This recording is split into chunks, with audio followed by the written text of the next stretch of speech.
Acredito que está sendo compartilhado, não é? Por mais que mude algo, mas a intenção e o propósito da tradução são os mesmos.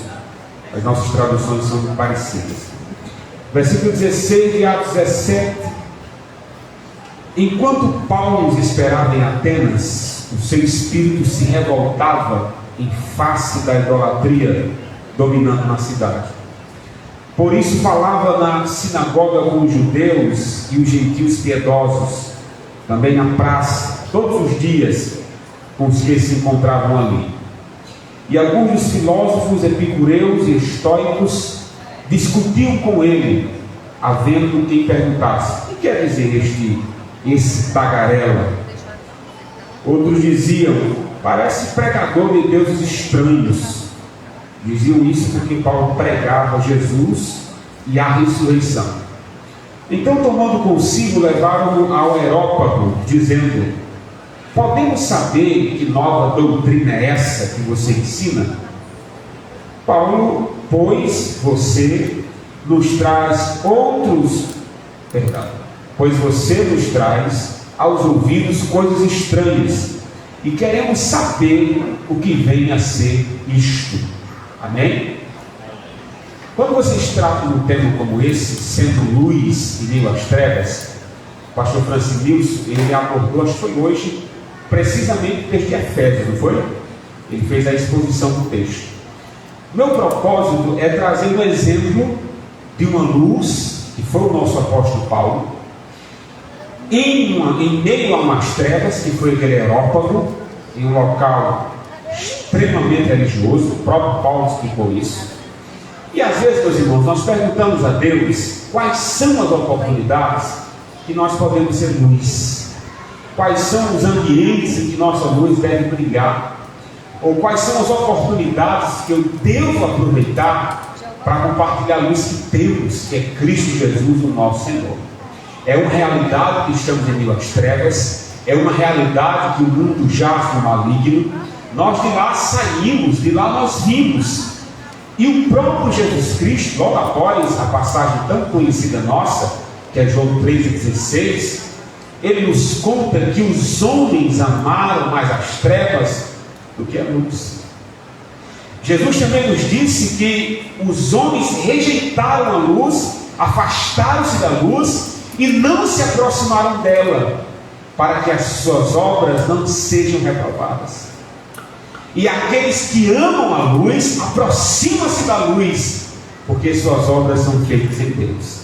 Então Cristo apresenta-nos as duas realidades da raça humana: daqueles que odeiam a luz porque elas revelam o pecado, revelam quão longe estamos de Deus, e muitos daqueles não querem se aproximar de Deus. E daqueles que, quando se vê diante da luz de Jesus Cristo, reconhecem que são pecadores, são humilhados por essa luz, mas diz como o apóstolo Paulo: faça de mim o que o Senhor quiser. Então existe a reação de rejeição à luz, que é Cristo, o seu Evangelho, mas existe a aceitação da luz, o quebrantamento que a luz de Deus produz em nós. Eu acredito que a passagem que lemos conta-nos com perfeição uma oportunidade muito bem aproveitada, em intensas trevas que era a cidade de Atenas. Só para os irmãos terem uma ideia, havia 150 deuses e deusas adorados em Atenas. Há um adágio na época muito conhecido que dizia que era mais fácil encontrar um deus nas ruas de Atenas do que um homem. Então nós estamos falando de algo que era entregue ao paganismo, entregue à imoralidade, e tudo que se ensinava a respeito de um só Deus era rejeitado. Mas aprove a Deus levar o apóstolo Paulo, aprove a Deus levar esse reluzeiro, esse farol de Deus na terra, que foi o nosso amado apóstolo, e ele aproveitou com excelência a oportunidade de ser luz. Toda luz que estava nele, todas as suas convicções da palavra de Deus, ele direcionou para aquela escuridão de Atenas. E no tempo certo, a luz de Cristo nasceu no coração de homens e mulheres ali.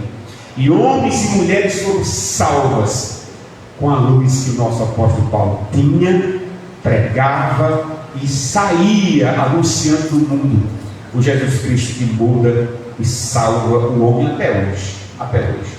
Olhemos para essa passagem, se você puder acompanhar conosco, quais foram as verdades ditas pelo nosso apóstolo diante das trevas que ele se encontrava. Eu começo lembrando-nos, no versículo 16, uma indignação que o apóstolo Paulo compartilhou conosco. No versículo 16 está escrito assim: enquanto Paulo esperava em Atenas, o seu espírito se revoltava em face da idolatria dominante na cidade. Se você vai para uma cidade idólatra, você vai esperar o quê?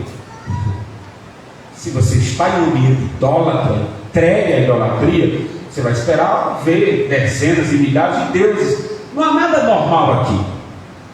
O anormal é essa luz chamada Paulo ficar indignado com aquilo. Paulo, ele não foi capaz de aceitar aquelas densas trevas. Essa indignação do apóstolo Paulo deve acompanhar a minha vida e a sua. Você pode dizer assim: não, pastor, mas o Brasil é uma tradição católica. 98% das cidades brasileiras, o centro é uma igreja católica. Então está em nossas veias. Alguém disse, meus irmãos, que mesmo depois que nos convertemos, mesmo depois que entregamos a nossa vida a Cristo, a nossa alma é católica. Já pensou? Que coisa mais? Mas é verdade, nós temos muitas mandingas do catolicismo e é difícil se livrar dele. Imagine o politeísmo, a crença em vários deuses. Paulo sabia de tudo isso que eu estou dizendo, mas o coração de Paulo não aceitou aquilo, glória a Deus. Ele foi capaz de se indignar com aquele politeísmo, com aquelas densas trevas, e a indignação de Paulo fez com que ele pregasse a luz de Deus, que é a palavra do Senhor. Então nós nunca devemos parar em relação às trevas que nos odeia, com a indignação daquilo que está errado, daquilo que é contra a palavra de Deus. A indignação faz parte. Paulo ficou indignado com tudo aquilo, mas ele não ficou de braços cruzados. Ele pregou a palavra do Senhor. Ele foi luz em meio às trevas. Ele acompanhou perfeitamente todo o trajeto dos deuses que estavam à sua volta de maneira sábia. E essa indignação veio da parte de Deus em seguida, uma oportunidade muito bem aproveitada. Se vocês observarem no versículo 19 de Atos 17, Paulo começa a ministrar a palavra de Deus, nesse contexto todo. Eu vou ler precisamente o versículo 22, é melhor. Então Paulo, a oportunidade chegou, olha o que Paulo fez. Então Paulo, levantando-se no meio do aerópago, disse: senhores atenienses, percebo que em tudo vocês são bastante religiosos, porque andando pela cidade, observando os objetos de culto que vocês têm, encontrei também um altar no qual aparece a seguinte inscrição: ao Deus desconhecido. Por esse que vocês adoram sem conhecer, é precisamente aquele que eles anunciam. Que sabedoria! A indignação das trevas que o rodeavam não parou. O próximo passo da indignação de Paulo, e a oportunidade veio, ele pregou a palavra de Deus. É interessante, meus irmãos, que a história sobre esse Deus desconhecido é que houve uma peste, uma praga que tem dominado toda aquela cidade, Atenas, e matou muitos animais. E até então não tinha a causa, ninguém sabia por que estava acontecendo aquilo. E se juntaram os sacerdotes pagãos, sacerdotisas, e tiveram a seguinte ideia: você fala aqui esse rebanho de ovelhas, vamos soltar essas ovelhas, e onde essas ovelhas pararem, no Deus que essas ovelhas pararem, a gente sacrifica elas para que a ira do Deus vá embora e essa praga deixe a nossa cidade. E assim fizeram.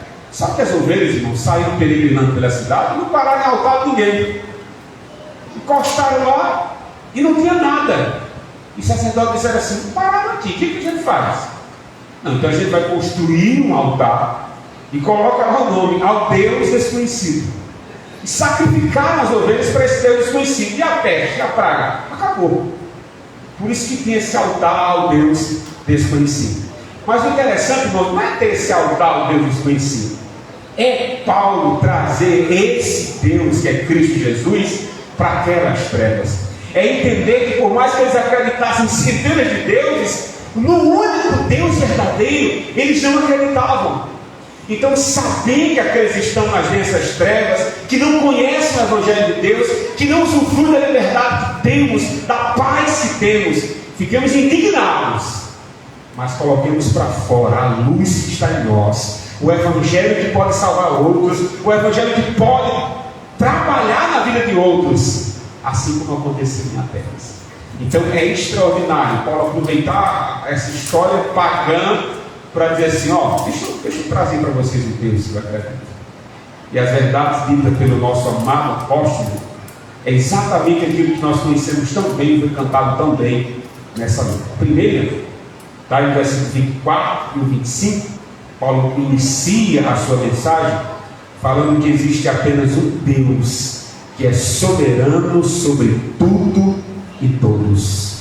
Versículo 24 diz: o Deus que fez o mundo e tudo que nele existe, sendo ele Senhor do céu e da terra, não habita em santuários feitos por mãos humanas, nem é servido por mãos humanas, como se de alguma coisa precisasse, pois ele mesmo é quem a todos dá vida, respiração e tudo mais. Paulo aqui apresentou o Deus Criador, mantenedor, transcendente, autossuficiente, todo-poderoso e inigualável. Você está evangelizando um ateu. Você chega lá com um ateu e diz: meu Deus, isso aqui que eu vou evangelizar para esse ateu. Você está diante de alguém que acredita em vários deuses ou em várias figuras de divindade, mas meu Deus, o que eu vou apresentar para esse indivíduo? Prega o Evangelho de Deus com simplicidade. Irmãos, Paulo aqui não arrudeou sobre o propósito que ele tinha.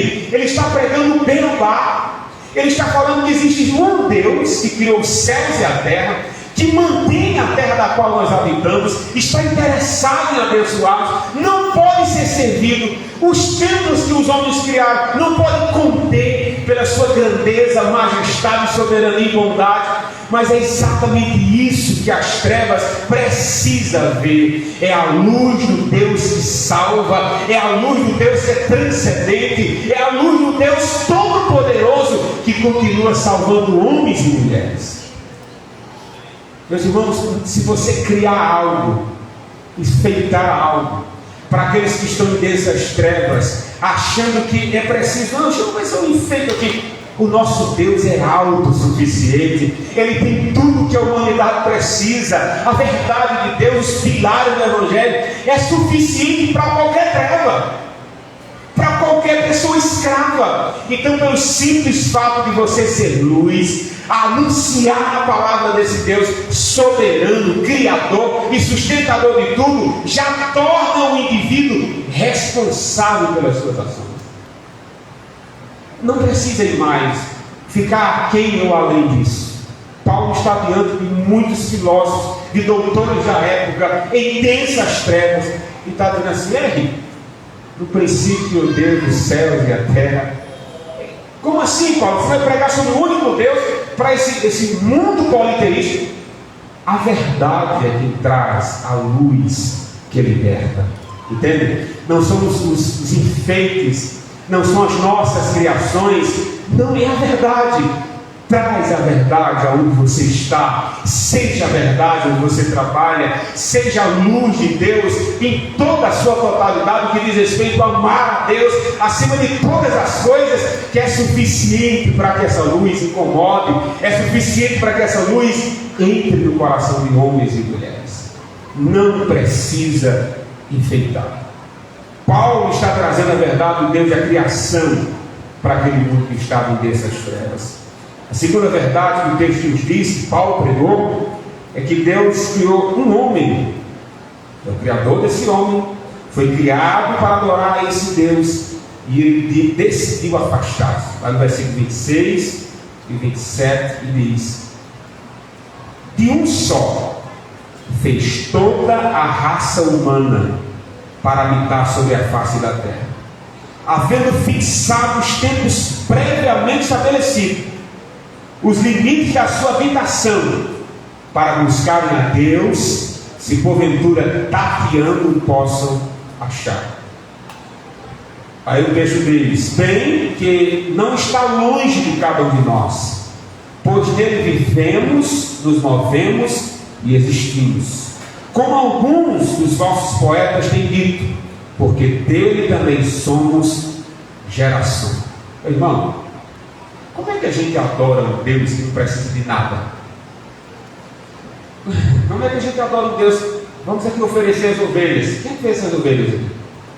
Foi Deus que fez. Tem até um mito que eu acho engraçado, que Satanás viu Deus lá no jardim do Éden criando o homem e a mulher em seguida.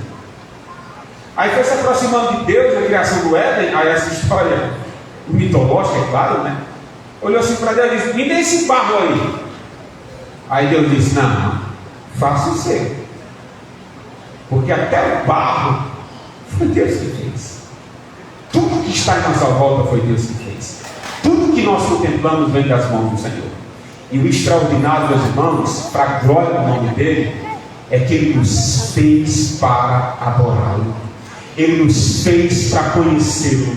Ele nos fez para desfrutar, meus irmãos, da luz que ele é, da luz que ele tem, e se aproximar desse Deus como nosso Criador. Produz em nós realização, plenitude. É a razão da nossa existência. Nós somos criados exatamente para isso, para conhecê-lo, adorá-lo. Esse é o propósito do céu, é estarmos com Deus para sempre, desfrutar com ele para sempre e conhecê-lo. Bendito e louvado seja o nome do Senhor. Paulo está em densas trevas, sendo luz e dizendo a um Deus Criador, que fez todas as coisas as quais ele fez para a sua glória, e o homem faz parte dessa criação. E o homem decidiu afastar-se desse Deus. Logo depois disso, Paulo diz que o propósito desse Deus é que ele volte para ele. O homem não afastou-se, rebelou-se contra o seu Deus e passou a adorar as coisas criadas, que voam, que rastejam, que são animais quadrúpedes. Tudo isso o homem passou a fazer após a luz. Diz ao homem: há um só Deus, e tudo que está em sua volta não pode ser adorado. No versículo 30, Paulo apresenta-nos que esse Deus não julgará o mundo por aquilo que eles não sabem. O versículo 30 diz: ora, não levou Deus em conta os tempos da ignorância. Agora, porém, notifica aos homens, pelo menos a todos os homens, em toda parte, que se arrependam. Você já pensou? Você está diante de homens, os estoicos e os epicureus. Existiam os materialistas e os existencialistas. Nem são sinônimos, né? Mas o ponto aqui é aqueles que amavam o prazer e aqueles que diziam que não podia ter prazer não, que morreu, acabou-se, e o máximo de bondade que você for, seja um homem bom. Aí Paulo está vendo esses dois. Ambos acreditavam nos deuses. Um acreditava que os deuses se importavam com a sua vida. Faça da sua vida o que você quiser. Aí vem Paulo dizendo assim: peraí, tem um Deus moralista que ensina o que é certo e errado, e ele orientou que nós fôssemos por todo mundo, porque a raça criada por ele afastou-se dele, mas precisa retornar. Mas como se retorna? Aí Paulo diz: retorna em arrependimento. Meus irmãos, se você entende que é luz e tem uma oportunidade da evangelização, tem uma oportunidade de anunciar essa luz, chamada Evangelho de Cristo, ou a própria pessoa bendita de Jesus, aí Paulo diz: faz o seguinte, fala de arrependimento. Que coisa simples, não é? Fala de arrependimento. Diz a esse mundo caído, diz aqueles que estão em trevas, que a porta de saída é o arrependimento. É creia no Senhor Jesus e será salvo tu e a tua casa. Para aqueles que estão em dessas trevas, as minhas ações que provam que eu sou luz e que eu posso ajudar aqueles que estão nas trevas, é anunciar o Evangelho de Cristo Jesus. E Paulo está dizendo para os pagãos: arrependam-se. Paulo está dizendo para os politeístas: arrependam-se. Paulo está dizendo para aqueles que não acreditavam em nada disso: morreu, acabou. Arrependam-se. Não há enfeites para aqueles que estão em trevas. O que existe em nós é compromisso com a verdade. Há um Deus que criou todas as coisas, que não precisa de nada que nós temos ou servamos a Ele, mas Ele quis, meus irmãos, aceitar o nosso louvor para a glória do seu nome. Ele quis criar uma igreja da qual Ele mesmo purificou, Ele mesmo pagou um preço e nos fez povo seu. Mesmo que Ele não precisasse de nada disso, Ele fez. E Ele fez tudo isso para a sua glória e para o seu louvor. E a última verdade dita pelo nosso amado apóstolo Paulo, nas densas trevas que era Atenas, naquele aerópago, é que um dia todos nós vamos prestar conta. E Paulo fala sobre o juízo final, ou o julgamento que está por vir. No versículo 31 está escrito assim: já que se vocês se arrependerem, né, pegando aqui o fio da meada, porquanto estabeleceu um dia em que há de julgar o mundo com justiça, por meio de um varão que destinou e acreditou diante de todos. Ele triunfou sobre a morte com poder e glória, ressuscitando dentre os mortos. Sabe aquele momento entre amigos que você diz assim: não creio em Jesus? Você vai anunciar a salvação de Cristo. É uma luz que está incomodando os trevas. Amigo, sai dessa. Mas chega um momento que você diz assim: meu amigo, se você não sair dessa, o juízo final está esperando por você. É o que Paulo está fazendo aqui. Apresentou o Deus Criador, sustentador, mantenedor de tudo. Apresentou o homem como um ser criado por esse Deus, que foi feito para estar próximo desse Deus, adorar esse Deus, gozar da presença desse Deus. Paulo apresentou que a forma de nos aproximar desse Deus é o arrependimento. Logo depois Paulo diz: e se eu rejeitar o arrependimento? Aí Paulo diz: aí você prestará conta a esse Deus criador de tudo. É uma luz em meio às trevas, é uma luz no aerópago diante de todos aqueles pagãos, anunciando os pilares básicos da fé cristã. Aí a pergunta, meus irmãos, que faço: vale a pena, pastor? Valeu a pena esse discurso tão simples de Paulo? Valeu a pena essa luz em meio àquelas trevas, exatamente no aerópago, exatamente no centro do politeísmo da Grécia Antiga? Valeu a pena aquilo? Versículo 32 em diante nos responde: 3 ações houveram diante da mensagem exposta. A primeira, versículo 32 diz: quando ouviram falar da ressurreição dos mortos, uns escarneceram. É uma verdade da qual nós não gostamos, não queremos pregar, e quando ouvimos não aceitamos. É que quando você fala a verdade, quando você expõe o Evangelho, vão escarnecer de você. É como fizeram com o nosso Cristo, né? Vão escarnecer de você, duvidar de você, zombar de você, chamar de tolo. Os gregos chamavam Paulo de louco. Os judeus: é um escândalo a cruz, isso é loucura. Mas deve ser dito. Há uma reação de escárnio quando a luz incomoda. Há uma reação de escárnio quando a luz é apresentada em meio às trevas. A outra decisão, continuando a passagem 32, e outros disseram: a respeito disso ouviremos outra ocasião. Será que você se converteu na primeira vez que você ouviu o Evangelho? Será que você não ouviu outras vezes? Foi um culto, e veio o segundo, e veio o terceiro. É muito difícil alguém se converter na primeira vez que vem. Estou dizendo que não acontece, acontece. É o que está acontecendo aqui na história bíblica. Paulo pregou os fundamentos da fé cristã, mostrou a luz da qual acredita que é Cristo, mostrou o caminho para sair dela.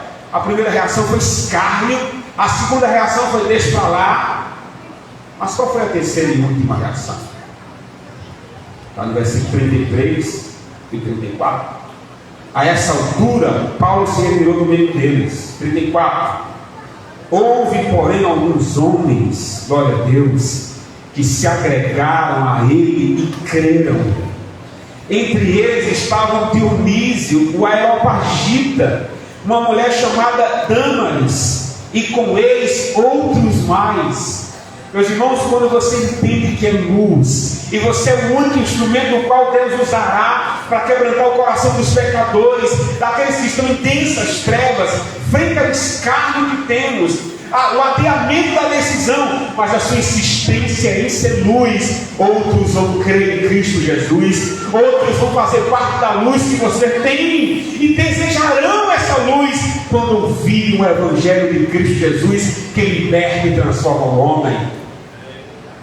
Nós não devemos acomodar-nos porque nos escarnecem ou porque duvidam da luz que temos. A insistência de Paulo, a perspicácia de Paulo, a ousadia de Paulo, a indignação de Paulo, a pregação de Paulo resultou em outras luzes sendo transformadas em meio àquelas trevas. Meus irmãos, tem um local onde a gente não imagina ganhar alguém, é no centro de culto pagão, que era o Areópago, mas foi lá que Deus enviou uma luz para brilhar em meio às trevas, e algumas daquelas trevas foram tocadas no âmago do seu ser e creram em Jesus. Aqui existem, meus irmãos, luzes que agora brilham porque creram em Jesus, mas existem outros que também precisam.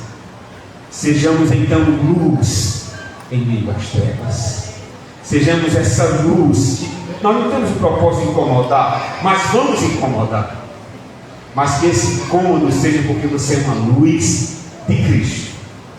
Porque vale a pena ser luz em meio a essas trevas. Vale a pena anunciar essa luz a outros.